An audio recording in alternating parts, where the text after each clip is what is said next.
Being at Silverwood doing the show here on this stage for 15 years, after working with all the other magicians for 10 years prior to that, I've decided that it needs to be more than just a magic show.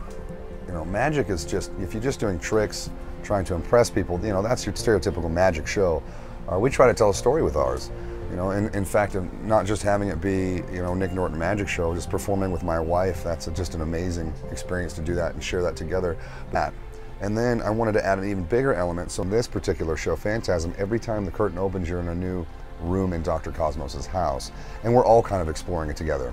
So the audience and I, we can share that moment of wonder every time the curtain opens and explore, you know, Dr. Cosmos's house firsthand together.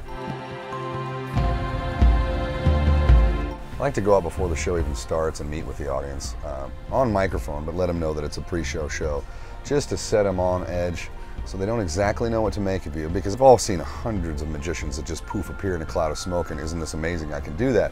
But once you humanize yourself, meet and greet, get to know the guests. It's actually my favorite part of the show is before the show even starts, is when I actually get to interact on that one-on-one level. And then when the curtain opens and they see you up there, it's much more of a magical experience, because they're, you know, I know that guy, he's my friend, we just talked a minute ago. That's amazing because he's one of us, you know. At the end of the show, we wanted to have a moment to where we can meet each and every guest one-on-one, experience that interaction in the lab, so we're actually bringing them into the show that they just watched. But for me, it was the first time I saw a good magician was Lance Burton at the Monte Carlo in Las Vegas, and I was really way too young to be there.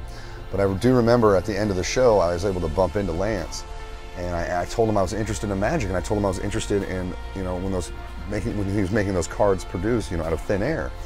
He took time, he took 20, 30 minutes out of his day to sit and talk with me about that particular style of magic, who to learn, you know, who he learned it from, what makes it so impacting. And to me, that changed it. That was the moment for me that I knew I wanted to be a magician, that I also knew that I wanted to give that back to up-and-coming magicians as well. And so doing that at the end of the show, I can see the same emotion I had when Lance took time out of his day to teach me magic. So when I do that with up-and-coming magicians that are in my audience, I feel that same impact happening at that moment. And that is just a magical experience in and of itself.